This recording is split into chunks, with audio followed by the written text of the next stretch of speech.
And good evening. Welcome now to Festus High School. I'm Frankie Castile. It is Mules Jamboree time. We are just 7 days away until we kick off the official 2025 football season. Tonight, your Mules will have not one, but three different opponents. We will tell you who they are coming up here in just a few moments. We are about 10 minutes away from this event beginning. Now, the way it's going to work is coming up tonight, the Mules will have the first series off, and then we will play three teams back to back to back, and we'll tell you about those teams in just a few moments. Right now, we're going to be welcoming in the offensive line coordinator. He is Coach Colton Manning with the Poplar Bluff Mules. And, Coach, thank you so much here for joining us. I tell you what, football season, it is here, and we're about to see the boys go up against two SEMO Conference teams and a team out of the St. Louis area.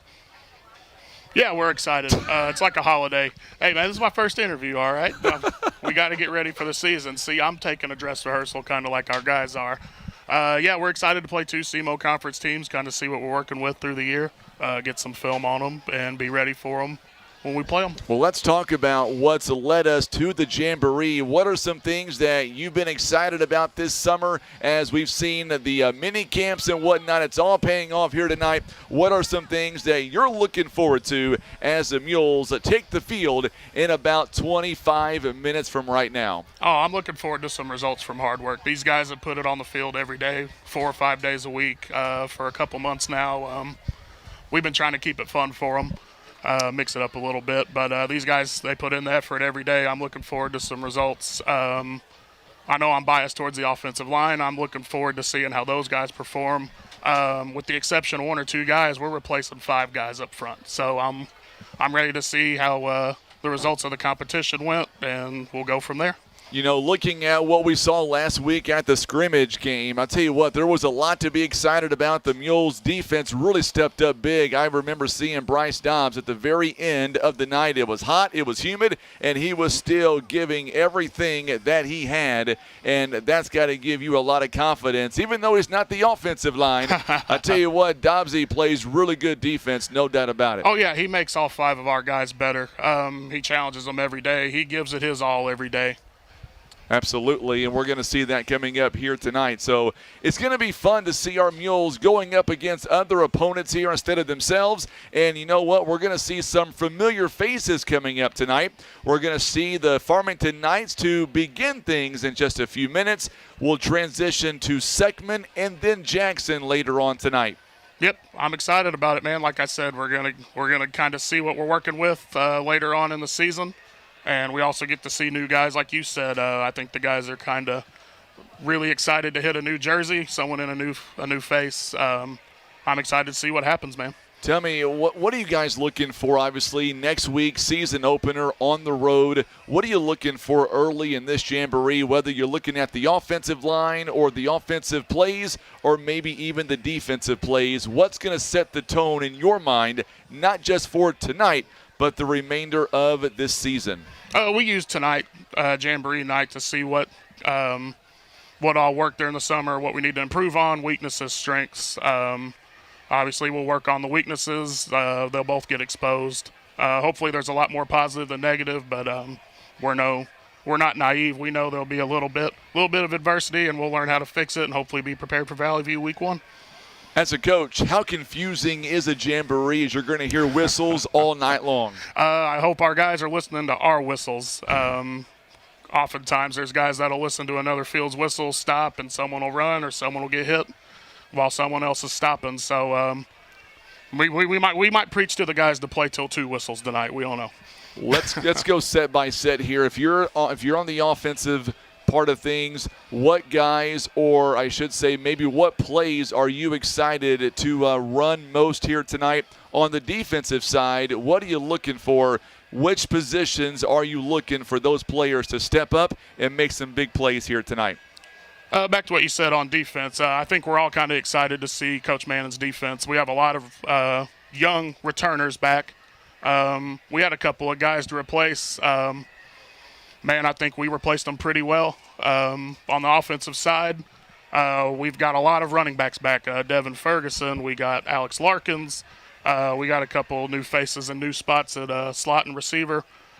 We got a bunch of athletes running around. I hope they score a lot. And hopefully on defense, we don't give up much. And there's kind of a higher expectation on the defensive side from the staff. I'll tell you what, from the quarterback position, we're very blessed. We've got not one but two QBs that can come in, whether it's 1st and 10 or 3rd and 1. Either of these guys, talking about Gage Earnhardt and also Colt Clifford, we're talking about those two can make plays all night long. Oh, yeah, man. They've been competing all summer. They complement each other well. And let me guess, you taught them what they know, right? Oh, yeah, everything. You know, I let Coach Bruce come in every once in a while and give his spill. But, no, they complement each other well. The biggest thing in our coach's office is if we put one or the other in, it's not obvious what we're doing. They both can do the same thing. They can throw, they can run. They're both a really good voice in the huddle. They're both kind of have a leadership tendency. Well, I was promised before we wrap up our interview, as the actual Jamboree is going to be starting here in about 3 minutes. You promised me on your first interview, you promised me some tears. Where are they at? They're not here yet. Okay. That might be a post-game thing. Might be a post-game thing when I'm really happy that Bluff won by 90.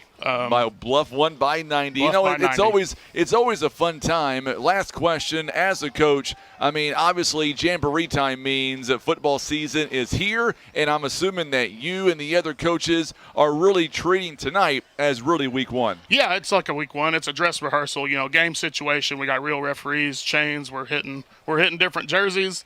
We're going to see how they adjust to that. That may be something we have to fix. Maybe something we're good at. Like I said, a lot of returners, a lot of experience on the field. We're looking forward to having a good night. All right, man. Go get them. Best of luck to you, and we'll see you guys afterwards. What do you say? Hey, let's go get them. You betcha. Colton Manning joining us live here on our pregame. And, of course, we got to teach him how to put a headset on. We'll get that done properly later on, I can promise you. We're going to go to break. We've got about maybe 10 to 15 minutes before the Mules will take the field. Coming up, we're going to be introducing you to our second member of the broadcast team this season. You know him. You'll know all about him when we come back. You're watching and listening to Mules Football. It is the Stinson Press Mules Radio Network.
Welcome back in. It is 6 p.m. I'm Frankie Castile. So glad to have you alongside. And Brian Rosner, he is the second member of the broadcast team this season. So excited to have you alongside. You and I have known each other a long time, and I think this season might very well be the best season we've had in football on the broadcasting side.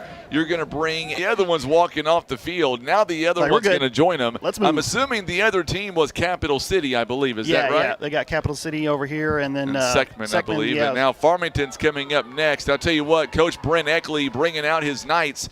And I tell you what, this could be a very dangerous group of guys that we're going to see right off the bat. SEMO Conference foes, more than likely. They're going to be in the same district as well. Could be anyway. They have been the last couple of years. So as you said, really, Coach Mannon not too inclined to show the cards early on. No, it's going to be, hand off here left and hand off right. That's pretty much all you're going to do. May not see a whole lot of pass plays, I wouldn't think, right? Yeah, you just gonna the bare basics. If you're gonna do a pass play, it'll be off something pretty basic. Not gonna do too much of your basic package that you're gonna pull out for week one. So even if it wasn't a conference opponent, you're still gonna want to keep it things basic. Right now you're just trying to see get the snap off, get the handoff off. Are we hitting our blocks? Are we getting downfield? Are we hitting the line at the right way? Are we making tackles? That's the number one thing, because you can practice all you want. And once again, lining right beside the QB. Clifford this time is out to pass, and once again makes one man miss, but not another, and he'll gain maybe a yard on the play, and that's going to be about it. Javian Bradley out there with the reception, a 6-foot senior. Weighs about 158 for the Mules, and he'll gain about a yard, and that's going to bring up a 3rd down and 9. Here's that situation you don't want to be in, those third You talked longs. about that earlier on in this pregame. Don't want to be in 3rd down in long situations. Clifford now bringing his team up to the line. Morey, the center, put a man in motion. They're going to hand it off, and he is not going to get much on the play. Corday Hightower, the 5'10 senior, he will get the handoff, and he's only going to gain maybe a yard of 4. Nope, they're going to say no gain on that play. They mark him down at the 39, and there is a 4th down and 10. So the Knights of Farmington doing a good job, only giving up 1 yard on 3 plays. And again, you're going to keep it simple, same formation for the Mules as we've had all the way here, but they're going to give them a little space on the edges. I'm going to probably It's going to be a pass play. This one out to the side. Going to be a pass to Logan Slack, and that'll be out to the 35-yard line, and that'll be a gain only of about 4 yards. So back to the 40. So already the first few plays for the Mules. Mules have ran 4 plays only for a total of 5 yards in 4 plays. So they'll back him up now to the 40-yard line. Is it what you expected the first set of plays here, the first 4 times? Yeah, I mean, a little handoff, a little jet sweep, and a couple quick passes. Yeah, pretty simple and basic. Yeah, I was looking for the whistles, and I'm those whistles aren't ours. It's confusing. There's a handoff to Ferguson. Man, the defense of Farmington, they are all over Ferguson. That would have been another loss for yards. They marking him back 2 yards all the way back at the 42-yard line. So it is a loss of 2 yards, but they'll move it back to the 40, and that's going to bring up 2nd down. So far the Mules on 5 plays really have not had much success. Yeah, that inside run's not working right now. It is not working at all.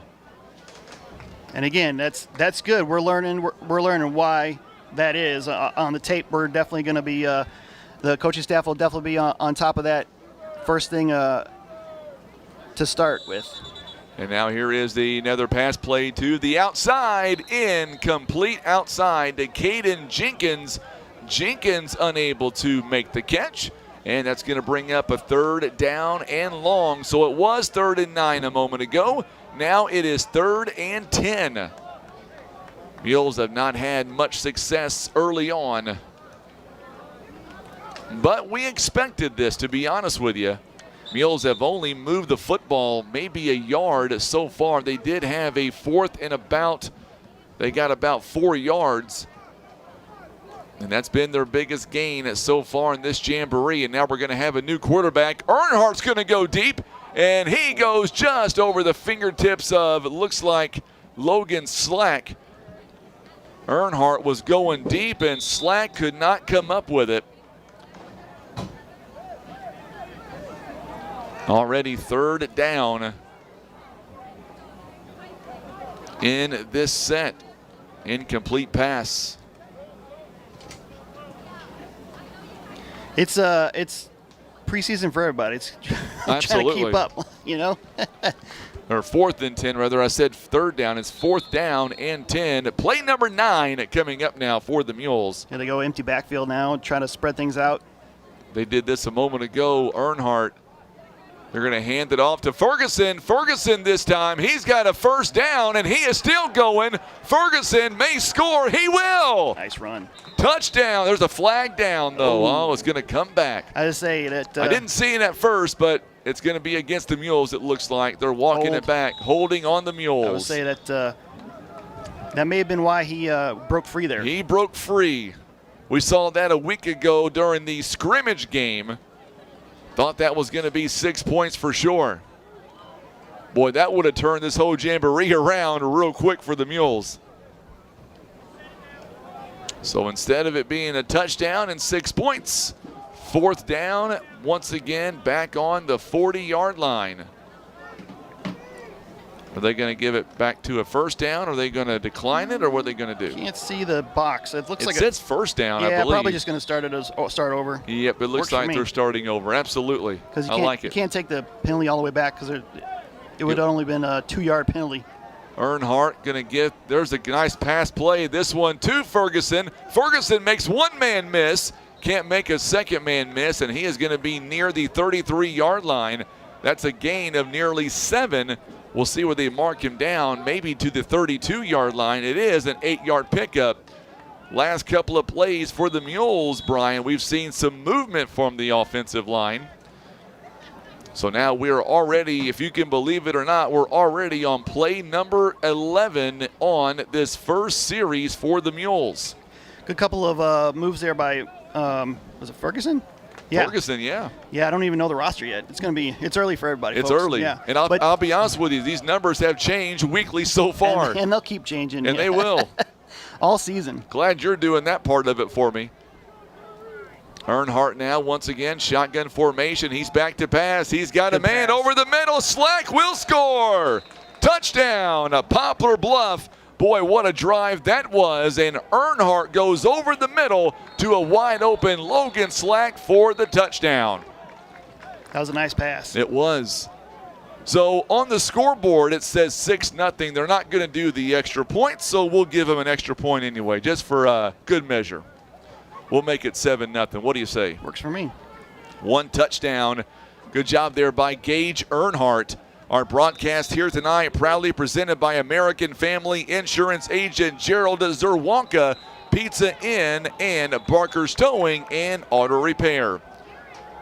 They move it back to the 40-yard line. There's a handoff. This one to Larkins. Larkins still fighting his way up to around the 30-yard line. First time we have seen Larkins get the touch, and he is going to be on at the 31-yard line, so a 9-yard pickup.